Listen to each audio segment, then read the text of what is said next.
اس وقت غذاؤں کی فراوانی بہت ہے، ہم سارا جہان بھوک قحط مہنگائی پہ بہت زیادہ شور کر رہے، اور لوگ کھانے کی وجہ سے بیمار ہو رہے ہیں۔ جب مہنگائی ہونی تھی پر کھانا تو تھوڑا ہو جانا چاہیے تھا، جب مہنگائی ہونی تھی پھر بیماریاں ختم ہو جانی چاہیے تھی۔ مجھے کوئی بندہ بتا دیں جو کہتے ہیں میں دنیا کے سب سے بڑا فقیر اور غریب ہوں اور اس کے پیٹ پہ پتھر بندھا ہوا، تو بتا دیں۔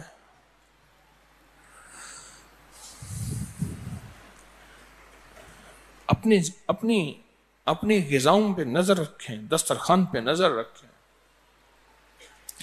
اتنا کھایا کہ کھا کے اپنی زندگی کو غیر متوازن بنایا، اور پھر غیر متوازن زندگی بنا کے پھر اس کے بعد ہائی کی کہ میں ذہنی ٹینشن میں مبتلا ہو گیا ہوں، میں پریشانی میں مبتلا ہو گیا ہوں، میں دکان پہ کاروبار پہ اپنے دفتر میں نہیں جان سکتا۔ اس کے پیچھے غذائی بے اعتدالیاں ہیں، غذائی بے اعتدالیاں ہیں۔ ایک سمجھدار کی بات بتاؤں، سنیں غور سے۔ اس نے کہا جب بھی کھائیں بھوک پہ کھائیں، بھوک لگے تو تب کھائیں، بغیر بھوک کے نہ کھائیں۔ تو پوچھا بھوک سے مراد کیا ہے؟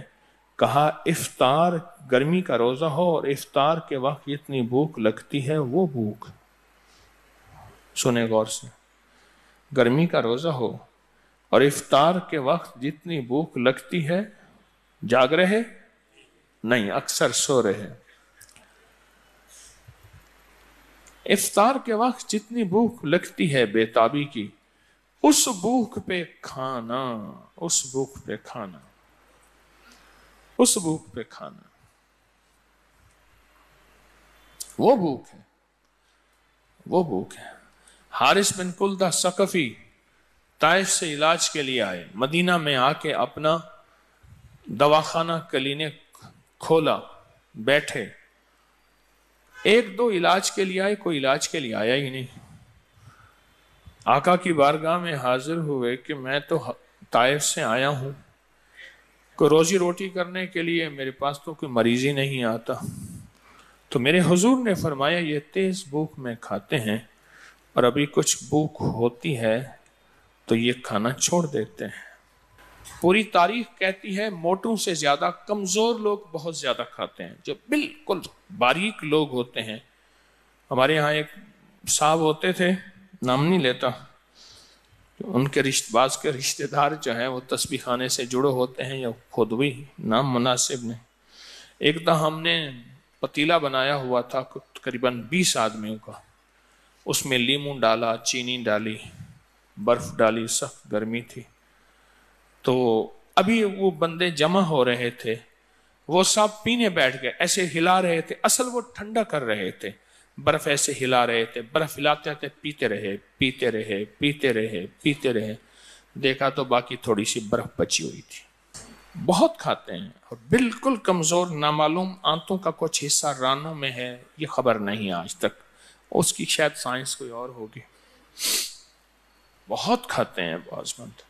ایک دفعہ ایک کمزور آدمی، باریک آدمی بیٹھا تھا، ایسے ہاتھ مار رہا تھا، میں چیخا ہوا، میں نے کہا خیال کر ان کا حصہ چھوڑ اللہ کے واسطے، 1 منٹ میں تو ہر چیز ہضم کر جائے گا، پتہ ہی نہیں چلے گا کہاں گیا۔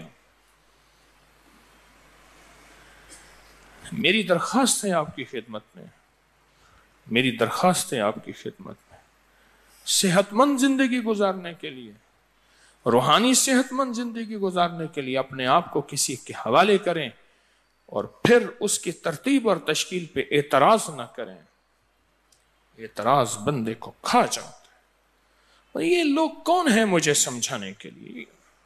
آپ کو علم تو ہے، بس میں ایسا ہوں، میں ایسا ہوں، میں ایسا ہوں۔ اور اسی طرح جسمانی زندگی میں بھی آپ سے درخواست ہے کہ آپ احتیاط سے کھائیں، احتیاط سے کھائیں، اور اگر کچھ بھوک مل جائے تو بہتر ہے۔ اس ویڈیو کو لائک اور شیئر کریں، اب کری یوٹیوب چینل کو سبسکرائب کریں اور روزانہ زیادہ سے زیادہ سبسکرائب کروائیں۔ آپ دوسروں کے لیے صدقہ جاریہ بنیں گے، اللہ پہلے آپ کے دکھ ڈالے گا۔